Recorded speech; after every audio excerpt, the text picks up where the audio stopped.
for people who are listening, like if you want to start a business, if you've had the idea of doing it, do it. Like, don't wait, don't wait till three years from now when your life is struggling or whatever. That's not the time to start a business, right? The time to start a business is when you're in a good place and you have the ability to spend a couple hours, 3 hours, 10 hours a week building something for yourself. Because the resilience side of it, there's a choice you make every day. You can get up and you can go keep pushing forward, or you can just lay there and do nothing. Welcome back to the High Ticket Systems Podcast. Everyone, please welcome the one and only Mr. Shawn Sundsvold. Shawn, how you doing today, my friend? Great, Jordan. How are you? Fantastic, my man. We're happy to have you on. Thank you. Before we dive into all the nitty-gritty strategies I know you have, can you please give us a high-level overview of exactly what you guys do and who you guys serve best? Yeah, so our company is called Gold Bear Media. We're a marketing agency that really focuses on businesses anywhere from about $500,000 up to $10 million. Helping them improve their visibility online, both organically and through ads. And we've also helped, companies and businesses, individuals build podcasts, build class situations, or if they want to, train people on things and help them build those strategies. That's really cool. Have you niched down even more between the revenue range? Not yet, but really where we do focus on, we've got 3 areas that we focus on. So direct to consumer businesses, coaches and consultants, and home services companies are really the 3 people and the 3 groups that we serve the most. What's your favorite? They all have their own kind of favorites, right? Their own reasons I like them. I worked in retail growing up, through a lot of my career. So the direct to consumer side of it and understanding like buyer behavior is fun for me. Home services is a really, I think, an industry that needs a lot of marketing help. It's such a competitive space. And a lot of, smaller companies are really starting to trying to figure out, how do I survive in a digital world when they don't have the skills? And then coaches and consultants, they're just kind of a fun group because they get to work with a lot of different people and, but they need the help in this sense of I'm a one person show a lot of times, or we're a small company. So how do we make ourselves feel bigger? And so that's really the fun around the 3. Absolutely. I worked retail growing up, just to get a job. I needed income. Yeah. Right? Got out of that space, eventually got into the, not gonna say not bartending, but like being a server. Yeah. Like so like the food restaurant space, customer service, and then eventually branched off into sales. But nonetheless, I completely resonate when you say working with coaches and consultants. When I first started my agency over 6 years ago now, I chose solar as the niche, so home improvement, right? Okay. I realized that they know a lot about solar, they know a lot about home improvement, they know nothing about marketing. Yeah. So as I got better, understood marketing lingo, got client results, I try to articulate certain things to these business owners, and it was right over their head. Mm-hmm. And I'm like, that's frustrating. However, coaches and consultants that have like been in the game, they're a little more experienced, I can articulate myself, and they pick up what I'm putting down. I'm like, this is a niche. I love working with these guys. So I made that pivot to only work with coaches, consultants, SaaS companies, just because we can speak the same freaking language and nothing's going on in their head. You know what I mean? Yeah. So thanks for your insights there. I know you help on both the organic and paid side. When you say organic, what exactly do you mean? And when you say paid, what exactly do you mean? Sure. Great question. So when we started our business, we really started around 4 core things, right? Organic social media, website development, SEO, email marketing. All those are what is called owned media, right? Those are things that you as a company can create. And so where it all kind of started out is, my wife figured out a really good system for some of our clients early on about, how do we start connecting you to the community, right? Like, what are tactics and ways that we can help you start building those connections with the group, the people that are just around you and that you follow and things like that. So, that's where we started with the social media side of it. And then it just kind of kept growing and going to email marketing. She's done a lot of that. And then it just continued on like, hey, we want to do websites and SEO, and piece by piece, it just kind of started building from there. And so that's all the organic side of it. It's the stuff that the company owns, right? And then you've got the advertising side of it, which is, they're spending money to get people's eyeballs and attention, right? So that could be, Google ads, that could be Facebook and Meta ads, which we've done pretty well at.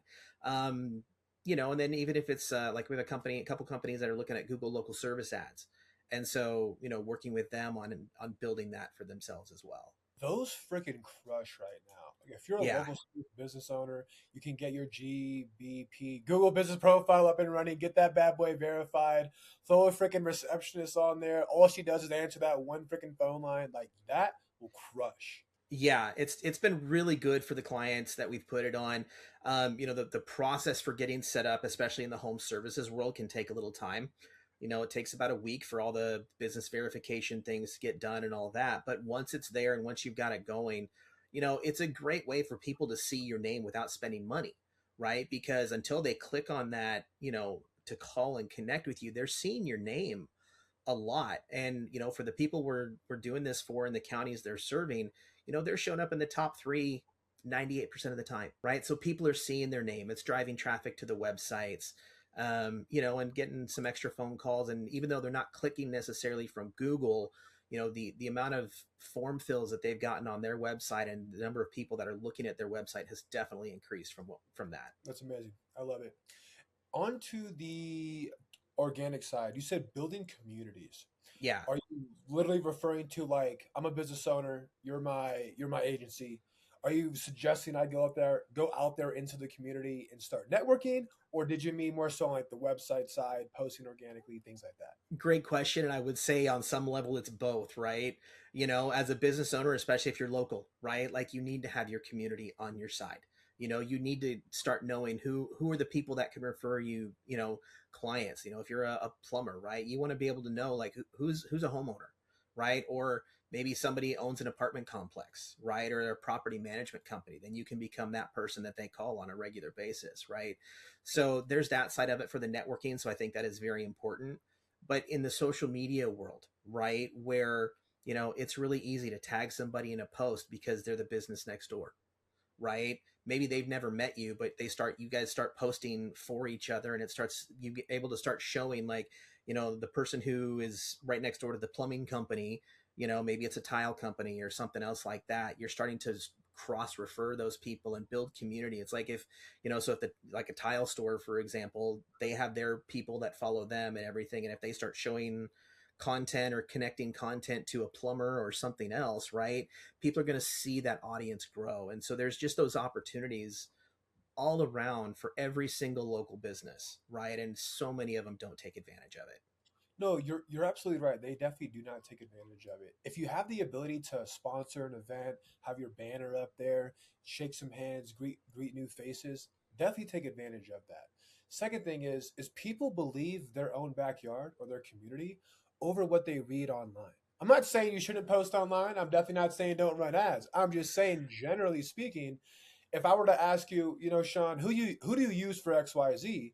I'm probably going to take your word for it because you already use them, you've already done business with them, and I like you. We're here face to Exactly. face, etc. Um, Exactly. so People buy from who they trust, right? And it's a it's a statement you've heard 1,000 times, but it's really true, right? Like, if I'm going to spend 10, 15, $20,000 on something, I kind of want to trust the person I'm buying it from, right? Or at least have some level of knowledge and understanding that I'm not trying to get scammed. right, no, absolutely. Um, on that note, let's see here. When it comes to paid, Hmm. you said you're crushing the game with Meta and Instagram ads. Hmm. Do you utilize both static and video ads for clients, or can you walk me through what that looks like? Yeah, so we're about, I would say, probably around a 70-30. We try to do more video ads than static ads. But, we have one client that it's a static ad for soap, right? And it crushes. It really does. It's one of the better performing ads that they've had, with a return on ad spend of something like 7 to 1. It's crazy. Gotcha. Do you think this is just from my experience with meta ads and advertising in general? If the audience knows what you are selling, you can simplify. So a static Yeah. ad looks great. It can be a 10-second video ad. Like we can keep it really simple. Why? Because the audience knows a freaking soap bar. It knows what the hell Yeah. it does.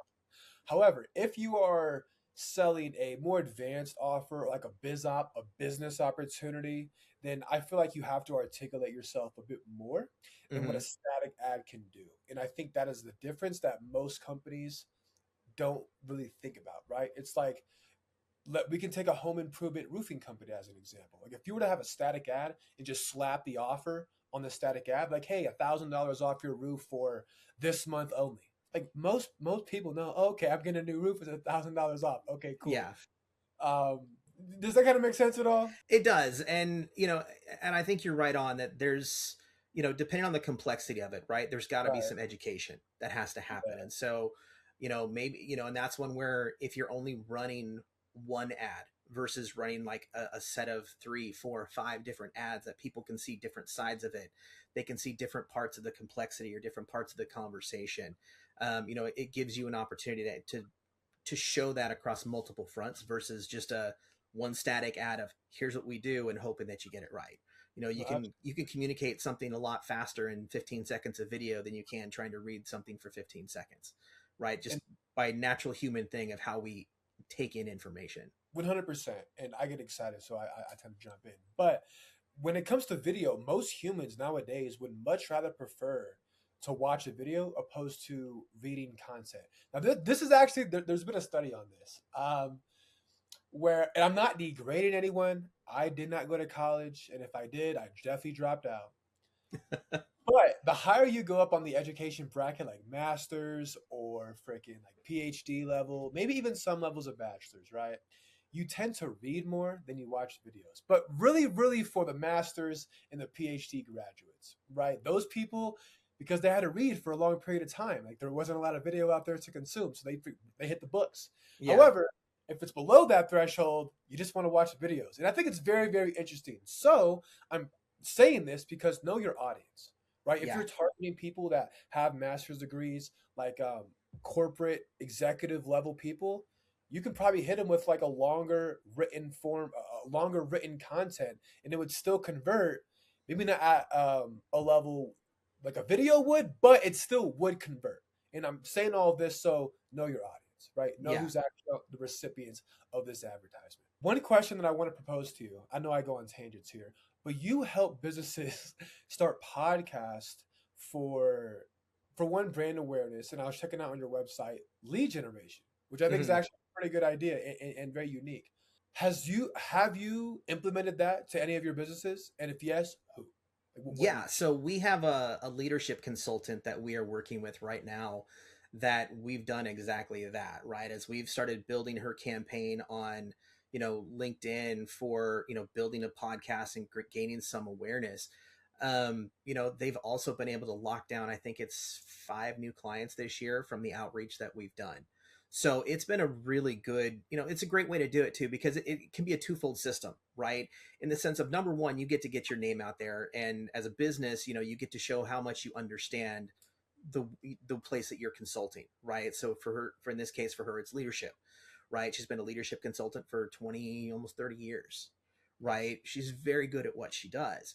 Um, and what we've kind of found out with them is they're doing a lot, but there's so much in their own backyard within 2 hours of them that they just weren't getting and connecting with, right? So we built them a lead gen campaign through LinkedIn that helped just connect and build connections. And we started a podcast for her that she's, it started out by talking just to clients, right? Of what was the experience like, and being able to build that understanding and that professionalism, and that understanding of their service through those conversations to where now, as we reach out, it's the conversation's changing to where we're getting people that they never, they haven't heard of the organization that we're doing this for, and they're starting to get really intrigued because as they're having these high level conversations on a podcast, they're starting to see where the gaps are in their own leadership and finding opportunities to where they can engage our client. That's amazing, man. Congratulations on that. Do you, out of curiosity, do you guys utilize that internally? Yeah, that's actually how we figured it out. It was something, we were starting to do some lead gen for ourselves on LinkedIn, and I have a radio background. And so I've always loved radio and I love talking to people. And so we actually decided we were going to start a podcast. It's been on our list for a couple of years, and we just decided we're going to finally pull the trigger on it. So we started doing a campaign to reach out, and within 2 weeks, we had over 100 leads for people wanting to do a podcast and to be on our podcast.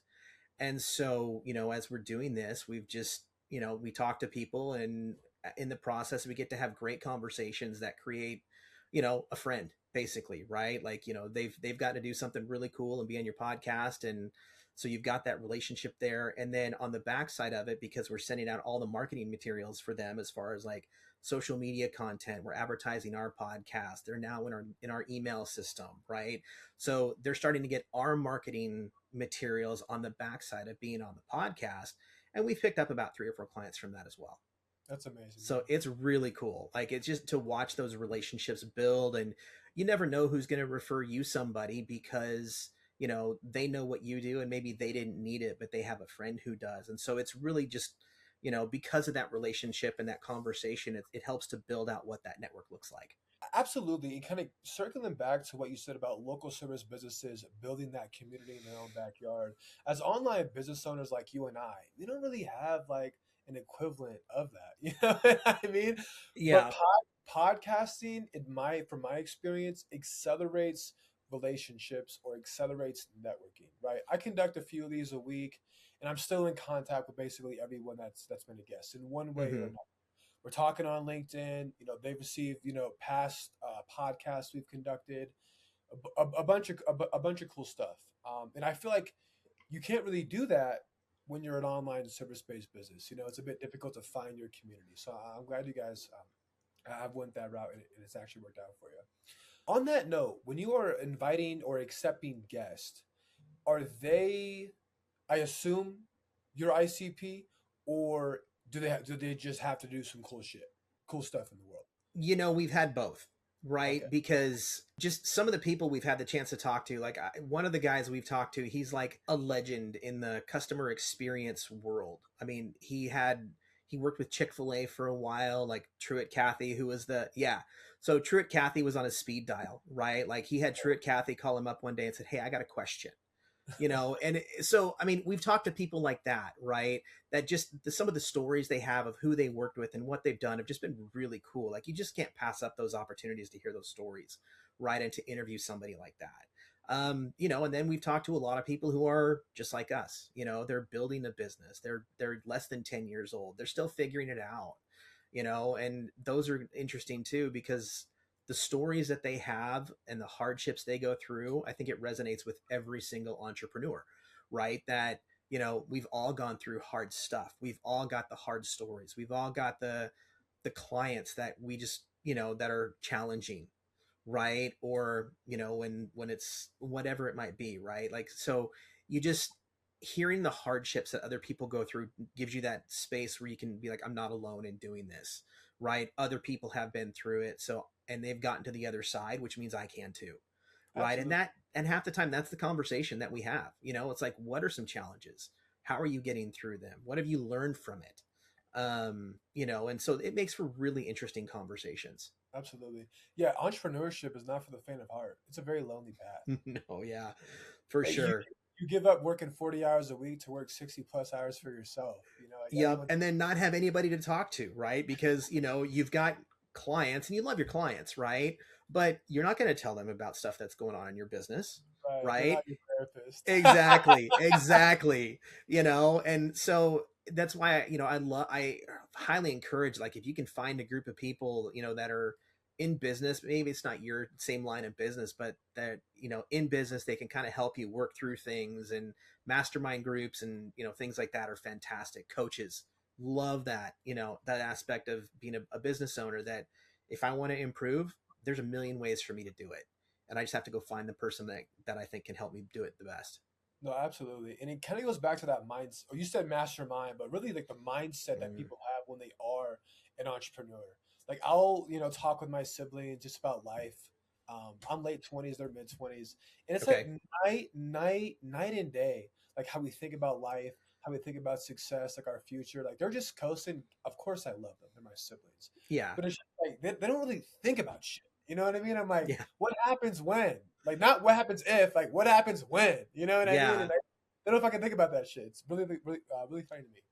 That's what I was gonna say about the question. So two things. One, which outbound channel did you utilize to have 100 potential podcast guests? That's question one. Question two is with AI SEO and geo and the freaking domain authority YouTube have you seen an effect with your podcast? Excuse me, have you seen an effect with your own SEO because of the podcast that you currently have? So two questions in one there. Two questions in one. So to answer the first question, LinkedIn was where we started first. Gotcha. Right. We've done some email, outbound through it, but LinkedIn has really been the tool that does it. And if you're like me, you get, 5 of these a day. It's like, these cold email outreaches on LinkedIn. Right. And, they're offering different services or whatever. But this one's a little bit different because you're telling people like, we'll give you a chance to tell your story. Right. And everybody wants to talk about themselves. Right. Like just what we do, right, as humans. We're humans, exactly. And the YouTube side of it has been interesting. Just being really forthright on it, we probably have not, or I will say I probably have not spent as much time in the nitty gritty of the SEO side of YouTube as I should, because the amount of cool things that SEO can do if you really put your effort behind it, it's amazing, right? And you just have to understand the search terms that people are searching for. And if you can figure out, the way people search, good things are going to happen. So we've seen an uplift from it. Yes. Could it be more? I am absolutely sure it could. I just haven't had the time to put into it. Like we've had such an amazing start of the year so far. It's been, hair on fire as we've added, multiple new clients and building out this new podcasting service and things like that. So it's been a really hectic year for us. And so one of my goals over the summer is to spend a little bit more time like on the SEO side of it in YouTube to really help promote our own podcast. For sure. No, I thank you for the insights there. On that note, because we do like to talk about AI on the podcast as well. Mm-hmm. Are you guys utilizing AI at all? Any workflows, agentic workflows? Yeah. We've got quite a few. We've even gone as far as like when we've got, for different clients, especially if we're having to do a lot of writing for them, or website creation, we've created specific, LLMs inside of Chat GPT or, things inside of Chat GPT as with source material that can help us in creating, things for our clients. We utilize a ton of AI and as far as just workflow items for emails, and even things like Zapier, for integration between different programs. So we're pretty well into it. Awesome. Have you explored Claude Code at all? I've not done Claude Code. I have a developer client of ours, like he swears by Claude. And basically the way he says it is like for developers, it's much better at staying on task than some of the other ones, which is great. So, but as a non-developer, I haven't really gone too far into the code side of it. No worries. You bring up Zapier and basically Claude Code can eliminate that entire freaking process for you. So I, of course, used to use Zapier, and then I swapped over to N8N, which is a little more advanced than Zapier, in my opinion. And I got so sick and tired of like connecting all the nodes, matching all the freaking custom fields. I'm like, don't get me wrong, like you do what you have to do, right? Yeah. But I wish it was freaking simpler because I'm not a coder. I freaking hate that shit. That's not how my mind works. Mm-hmm. And then Claude Code came around. And like at first I didn't really adapt it or adopt it, but all the people who I follow on YouTube were like, dude, you gotta check out Claude Code. You gotta check out Claude Code. It can do XYZ. I'm like, well, XYZ kind of seems nice. Like, I want XYZ, So then I tried it and oh my freaking gosh, dude, literally try Claude Code tonight. It will all right. Take you so much time. It Done. is insane. Done. I will check it out. Got you. Okay, cool. When it comes to other acquisition channels or systems, rather, is the podcast the primary source, or do you utilize any other ones like Google Ads for yourself or Meta Ads for yourself? So our biggest one, we still get a lot from referrals. Like referrals is still, I would say, our biggest, lead source. The podcast, I would say now is our second, just because it's, the burn is a little slower on that one. We've seen from start to finish when we interview somebody to where they may become a client, it's about 3 to 4 months. By the time we get it published and we start building that relationship and doing some things. So, I may look for ways to increase the speed of that. But right now, just because we are a small company, like the pace at which we're growing fits us right now. in a year or so, I would love to have it be faster, and have the opportunity for taking on more at a faster rate. But where we're at right now, like, it's very comfortable where we're at. And I like the pace we're at. For sure. Two things I want to say. One's a question, one's a statement. I'll say the statement first. You never want to outpace or outgrow operations. That's Yeah, just a nightmare waiting to happen, right? If you take on 10 clients, but realistically you can only handle like three more, those seven clients, the remaining seven are like zuck exactly. or zuck. Exactly. You know what I mean? And then refunds, chargebacks, negative reviews. It's a nightmare. I learned from experience. The Yeah. question I propose is 3 to 4 months between podcast interview and like a potential engagement. What's the workflow, if you don't mind me asking? So once they've, done the podcast with us, they start getting on our newsletter, and then we send them updates as far as like what's coming with the podcast. So they're starting to get what's happening in our business as part of that workflow. Right. And so within a couple months, we're starting to send them, we send them the social media clips so they can start doing their own promotion. And so over that 3 to 4 months, they're just seeing a lot of different things from us about the capability that we have. Maybe they become listeners of the podcast and they start seeing, what we talk about when we tell stories of what we've done for clients. So I don't know if I have a necessarily a perfected workflow on it yet. I just know all the things that they're getting, and I know the results we're seeing. No, that's okay. That's okay. I was just curious because 3 to 4 months, I mean, man, you got to be patient. It's a long sales cycle. I assume what you're doing is you're delivering on the said promise. So, like, hey, join our podcast. You'll get these deliverables. Of course, you get the long form. And then after they receive the deliverables, is a potential ask you might make. Is that kind of how it works? Yeah, I don't know if it's a potential ask, but it's an it'll become an awareness of like, here's all the things we can do. You've seen what we've done for just the podcast, right? You've seen the quality of deliverability. What else could we do for you? Right. So, email marketing is a big one from that, right? There's so many companies, they have thousands of email addresses that they're just sitting on. They don't know what to do with. They haven't segmented them. They haven't figured out how do we utilize this information, right? Other than a monthly newsletter or whatever they might do. Right. So they're seeing us put together different things for different workflows for different groups. Now once they're in there, if they're in a particular industry, they'll get it, they get some emails from us as well. So they're starting to see all the different ways that we're staying connected with our audience. And so from there, it really does lean into the opportunity for them to see how they could connect with their audience in different ways. Gotcha. Gotcha. Okay. Have you thought about accelerating that process at all? Like just asking sooner? Probably I could, right? It's, when that relationship is there, the ask is easier, right? It's sort of the what is it, the Ben Franklin thing of ask a small favor, right? So we probably could, just again with where we're at right now. I haven't been able to focus on it. Right, right. Okay, okay. Well, I guess I want to propose the next question. Are the thoughts of hiring help enter the picture with you and the other co-founder? Definitely, Yeah. definitely. We hired an executive assistant. My wife and I run the company together. We started it in 2020. The sort of the back end story there, I had to have emergency back surgery in 2019. And yeah, it was and so when I went into surgery, the story started of, if you make it through this. It wasn't a question of when, it was if. Right. I had an abscess in my spine. The infection had gone systemic. I probably had 72 hours left to live had I not gone into surgery.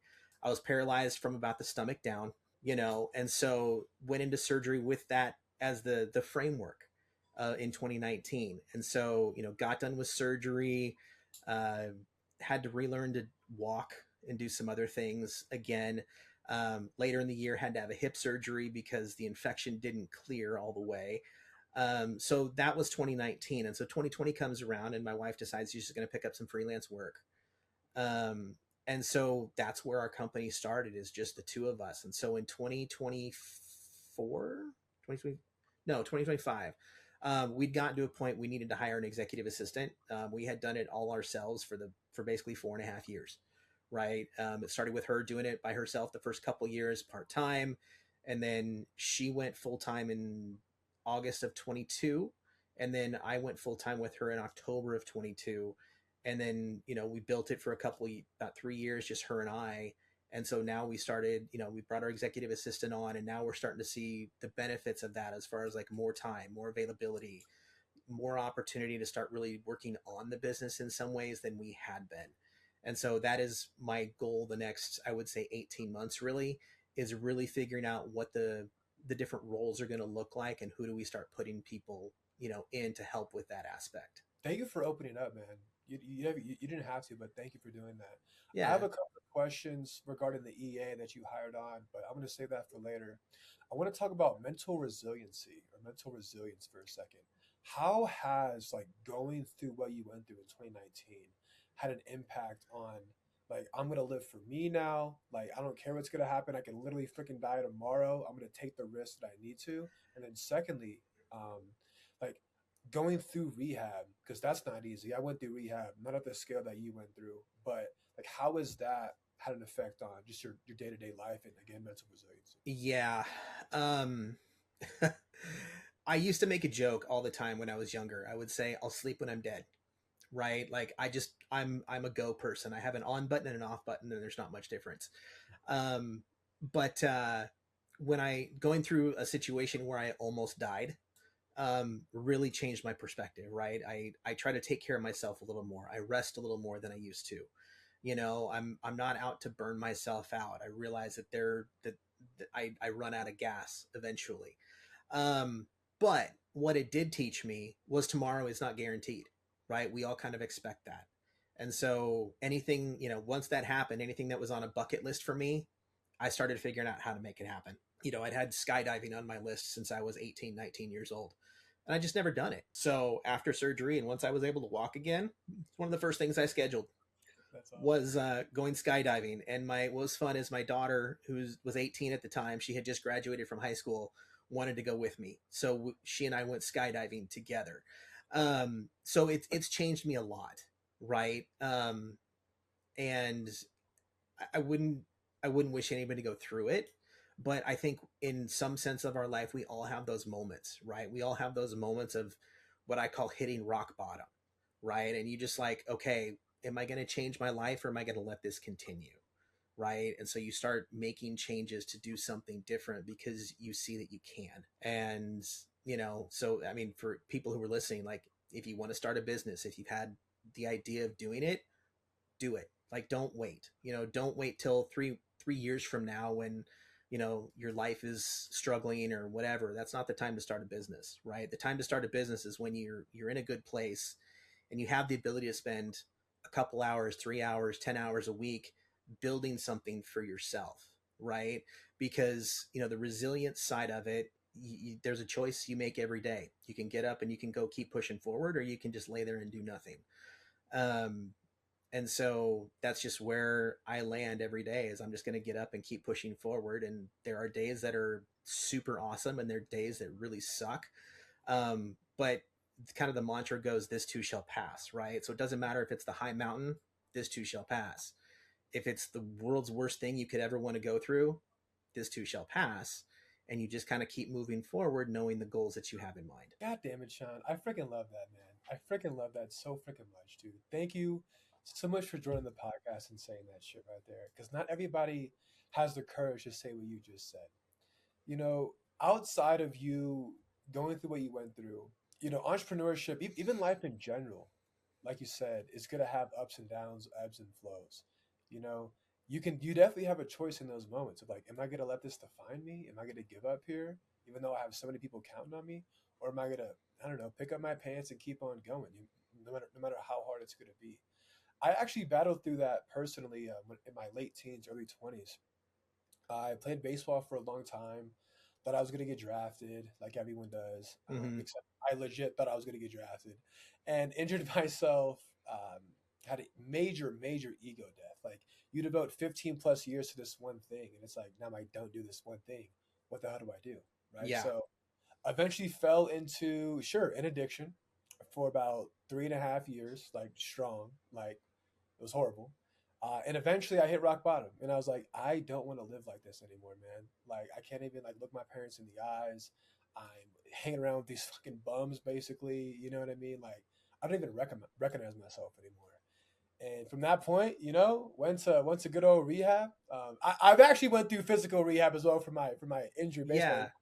I went to this other rehab as well, and eventually got my freaking shit together. And yeah, man, it was not easy going through that process. 100%. Yeah.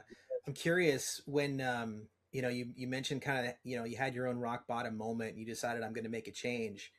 How soon after that was that tested for you?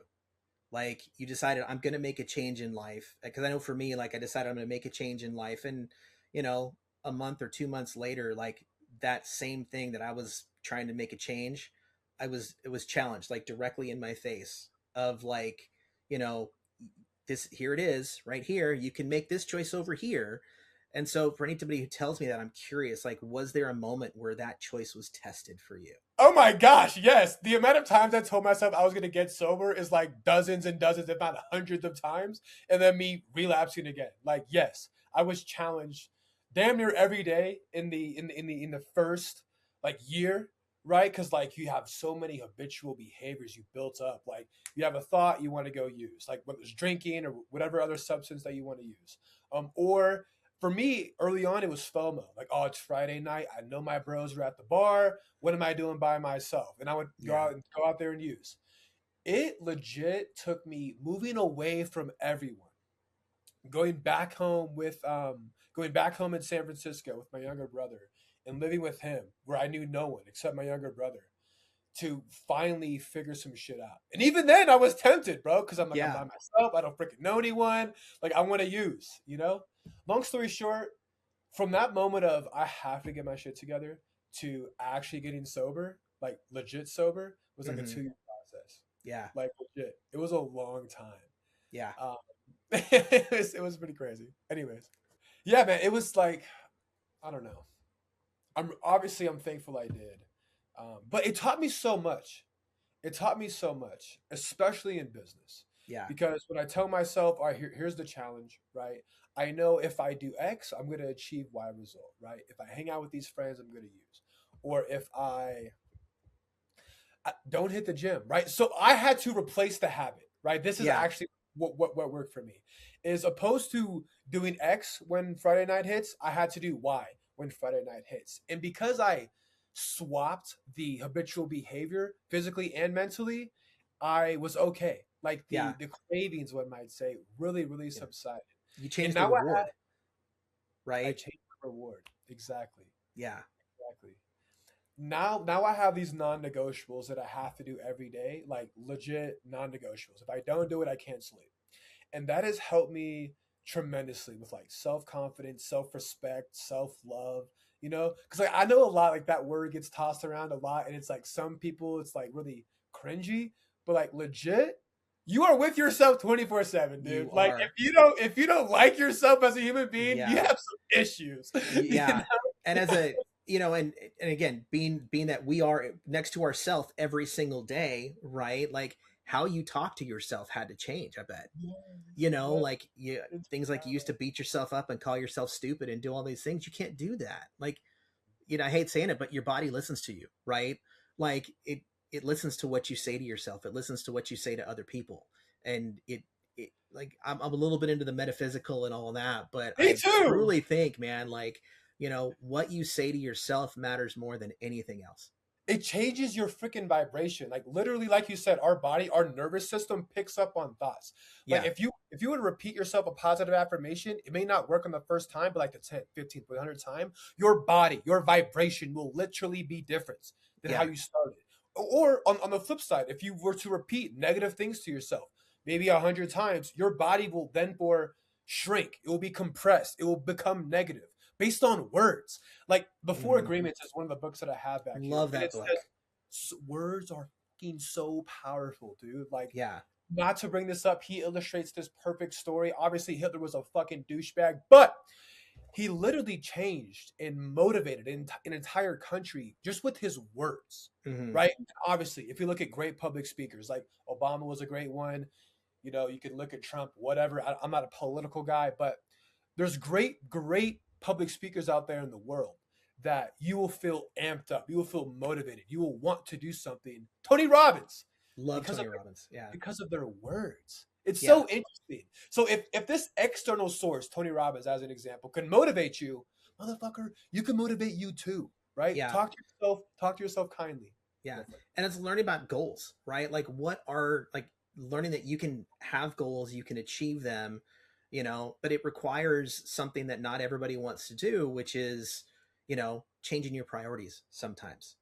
Right. And I think that's been one of the biggest things as a business owner that I've walked through as I've gone through this process is my goals are achievable. Right. Like it didn't start out as like, well, I just want to run a business one day. Okay. Well, yeah, I'm running a business. Well, what do I want my business to look like? Well, maybe I want my business to be 300 or $400,000 this year. Right. Well, how am I going to get there? Well, maybe I can take action steps. Like I can go network more. I can reach out more. I can ask for referrals. I can start sending emails. I can post more on LinkedIn.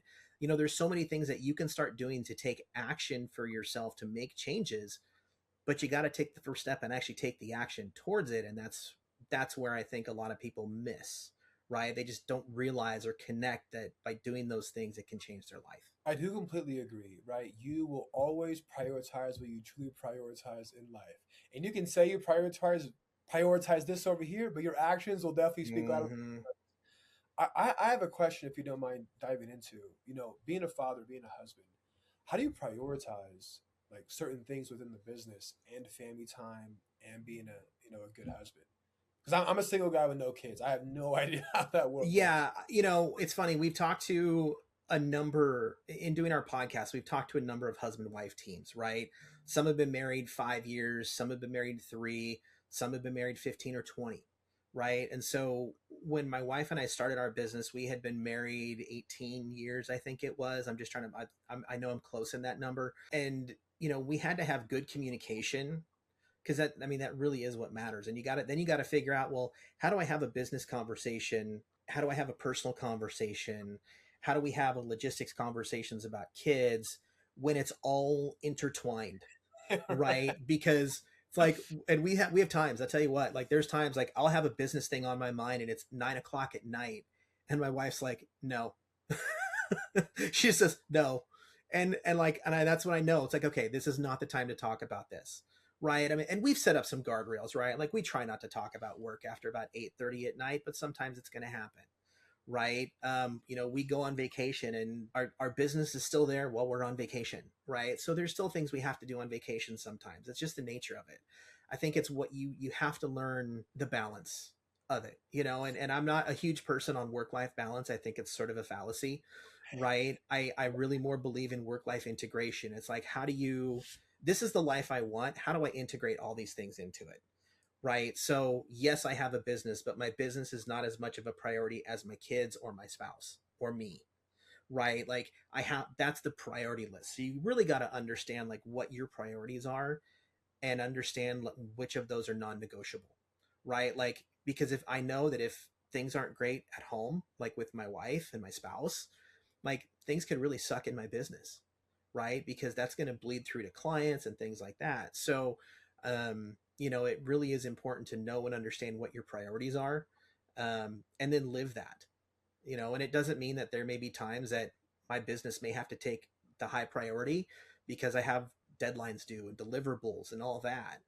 But then I can look at it and go, well, I've got a vacation planned for like the first week of September, and I want to make sure that I can put my work down for most of that vacation. And so I make sure to prioritize my time maybe the couple weeks before to make sure I can have a good time away and it's not going to be eaten up by work.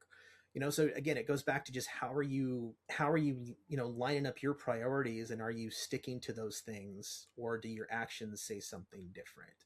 And that's where, for my wife and I both, that's how we balance it. We're lucky enough that we have a very similar priority list, and how we do things together. So Great insights. Great insights, my friend.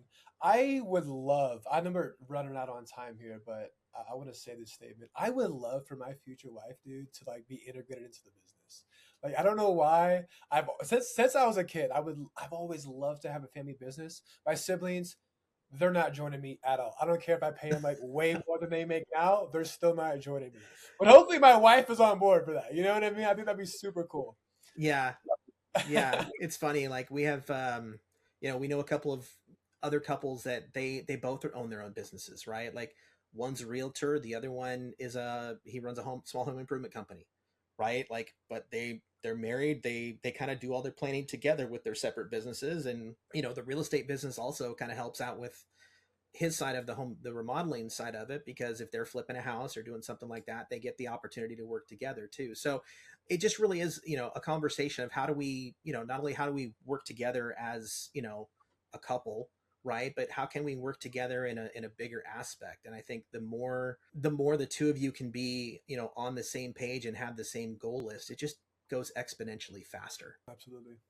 Well, two more questions for you. First one is, what is the single best piece of advice you ever received? I said it earlier, but it's really become a mantra I live by, is that this too shall pass, right? Like, doesn't matter how bad things are, this too shall pass. Like, this is temporary. My goals are, those are permanent. Those are the things I get up and do every day, and those are the things that motivate me. I've had some hard things happen, right? And at the end of the day, you just kind of go, okay, that sucked. And this too shall pass, and tomorrow's a new day. And you just pick up and keep going. I've got it all stemmed from my surgery, but I don't have any tattoos, right? So one of my things this year is I'm going to get my first tattoo, and Hey, it's going to be just a phrase. It says "Die while I'm living," right? It's from a Jimmy Buffett song, right? The line goes, "I'd rather die while I'm living than live while I'm dead." And that's all something that stemmed from everything with my back surgery, and realizing that that tomorrow is not guaranteed. And so between those two things, it's just kind of like that's my life mantra at this point in time. no, I love it, and no BS. I got the chills when you said that lyric or that phrase. I was like, that hits deep. That really hits Yeah. deep.